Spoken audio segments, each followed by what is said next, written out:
Oleksandra Matviichuk, head of the Center of Civil Liberties, 2022 Nobel Peace Prize winner. You live in Kyiv. Give us a sense, almost 3 years into this conflict, what life is like for you. Probably two things I would like to share. First, that everything which we call normal life was ruined. The possibility to go to work, to meet with your colleagues in cafe, to hug your beloved ones, to have family dinners, everything disappeared and crashed in 1 second. And next thing which I want to emphasize, that we have that feeling we are dealing with the formation of entire authoritarian bloc. I came to Paris from Kiev directly, and my native city, like thousands of other Ukrainian cities, are constantly being shelled not just by Russian rockets, but also by Iranian drones. China helps Russia to circumvent sanctions and import technologies critical to warfare. North Korea provided for Russia more than 1 million artillery shells and have already sent troops to Russia. Syria votes for Russia in UN General Assembly. And all these regimes have something in common. They have the same idea what a human being is. And that is why it's not just issue about Ukraine. The result of this war will define how the Europe will look like in future. So you're saying by listing the involvement of other countries like Iran, China, North Korea, that there is already an ideological divide, a world order competition happening here, right? In another word, Ukraine is not a goal. Ukraine is a tool how to break international order, how to dictate its rules to entire international community, and even forcibly change the internationally recognized borders. And so I wanted to ask you about concerns about the US election and the results of the election here, how you feel about America's commitment to Ukraine moving forward. The honest answer, we don't know what will be the policy of next president administration. But what we know for sure, that Ukrainians will continue our fight for freedom. We have no other choice. Putin openly say that there is no Ukrainian nation, there is no Ukrainian language, there is no Ukrainian culture. And for 10 years, we have been documenting how these words converted in horrible practice. Russian troops physically exterminate active local people like journalists, mayors, priests, children writers, teachers.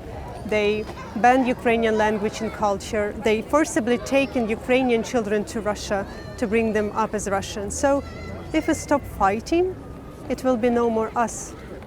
So Justin Weiss, the organizer of the Paris Peace Forum, told me in an interview that he doesn't believe the Trump administration will throw Ukraine under the bus. That was his quote, will walk away from Ukraine. But Europe should be prepared to go it alone. Do you feel that level of support from Europe if it had to? I think that we are very interconnected. It's not just a war between two states. It's really a war between two systems. Putin declared the war to values, which is benchmark of European Union itself. And if we not be able to stop Putin in Ukraine, he will go further. He will attack next country. Your organization has documented tens of thousands of human rights abuses during this war. But what is the mechanism to hold Putin accountable? We have to fill the accountability gap and to break the circle of impunity which Russia enjoyed for decades, because Russian troops committed horrible crimes not just in Ukraine. They committed horrible crimes in Chechnya, in Moldova, in Georgia, in Mali, in Libya, in Syria, in other countries of the world. They have never been punished.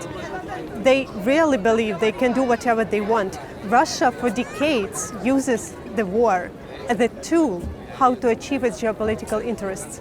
We have to create a special tribunal on aggression and hold Putin and top political leadership and high military command of Russian state accountable.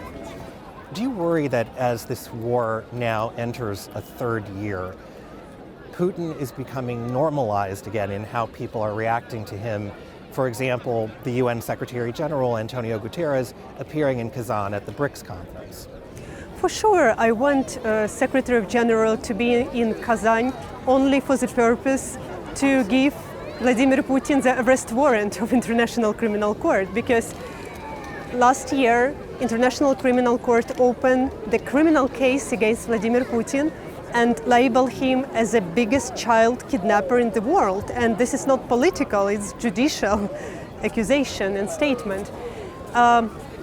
I can understand that international system of peace and security can't protect people from authoritarianism and the wars. It needs to be reformed, cardinal reform of the system, because the work of Security Council is paralyzed. The system was built in past century. It's provided irrational indulgences for certain countries, like Russia, for example, and even not start a cardinal reform, such fires like wars will emerge more and more often in different parts of the globe, because international wiring is faulty and sparks are everywhere.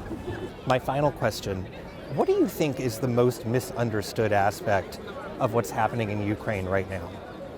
I think, listening to different politicians from different countries, that they still don't understand one important thing. Russia is empire, and empire has a center but has no borders. Empire always try to expand. Putin don't need just more Ukrainian land in Donbas. Putin needs to forcibly restore Russian empire. So once again, people in European Union are safe only because Ukrainians are still fighting and stop Russian aggression near European Union borders. Thank you so much for joining us. Thank you very much.